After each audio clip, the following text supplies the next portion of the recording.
The Story About Ping by Marjorie, Flack, and Kurt Wiese.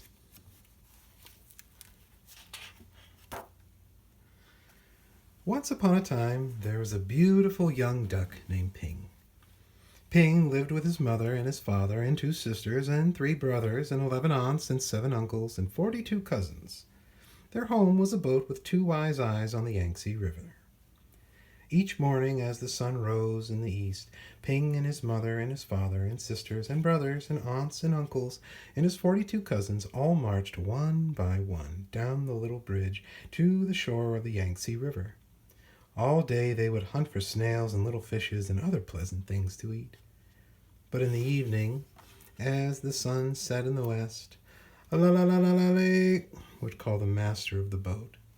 Quickly, Ping and all his family would come scurrying quickly, and they would march one by one up over the little bridge and onto the wise-eyed boat, which was their home on the Yangtze River. Ping was always careful, very, very careful, not to be last, because the last duck to cross over the bridge always got a spank on the back. But one afternoon, as the shadows grew long, Ping did not hear the call, because at that moment Ping was wrong side up trying to catch a little fish. And by the time Ping was right side up, his mother and his father and his aunts were already marching, one by one, up over the bridge. By the time Ping neared the shore, his uncles and his cousins were marching over, and by the time Ping reached the shore, the last of his 42 cousins had crossed the bridge.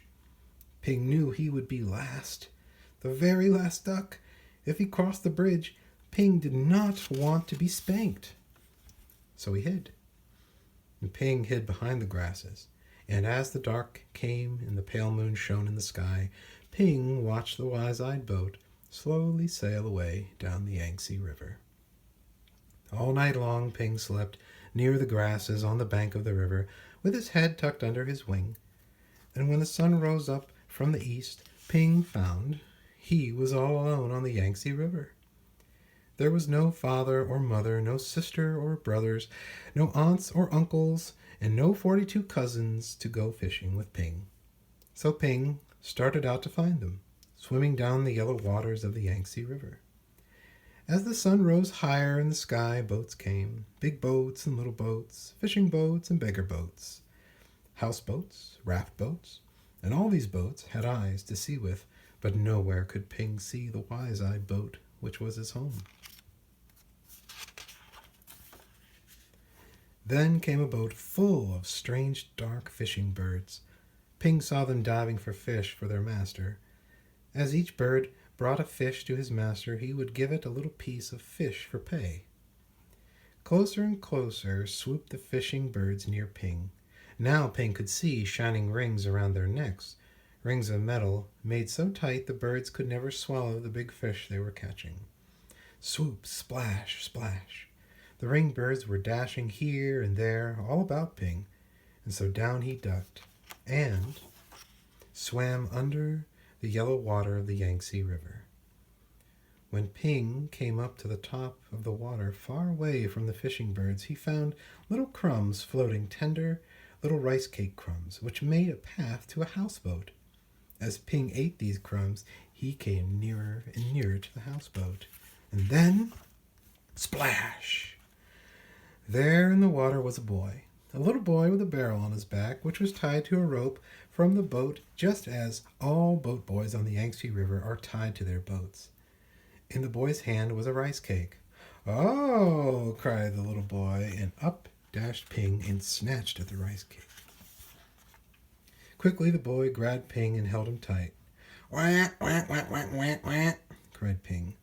"Uh-oh!" yelled the little boy.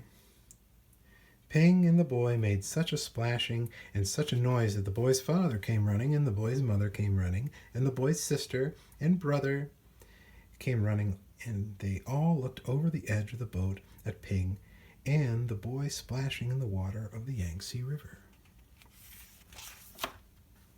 Then the boy's father and mother pulled at the rope, which was tied to the barrel on the little boy's back. They pulled, and up came Ping and the boy on the houseboat. Ah, duck dinner has come to us, said the boy's father. I will cook him with rice at sunset tonight, said the boy's mother. No, no, my nice duck is too beautiful to eat, cried the boy. But down came a basket all over Ping, and he could see no more of the boy or the boat or the sky or the beautiful yellow water of the Yangtze River. All day long Ping could see only the thin lines of sun which shone through the cracks in the basket, and Ping was very sad. After a long while, Ping heard the sound of oars and felt the jerk, jerk, jerk of the boat as it was rowed down the Yangtze River. Soon the lines of sunshine which came through the cracks of the basket turned rose color, and Ping knew the sun was setting in the west. Ping heard footsteps coming nearer to him. The basket was quickly lifted, and the little boy's hands were holding Ping. Quickly, quietly, the boy dropped Ping over the side of the boat, and Ping slipped into the water, the beautiful yellow water of the Yangtze River. Then Ping heard this call, la la la la la lay.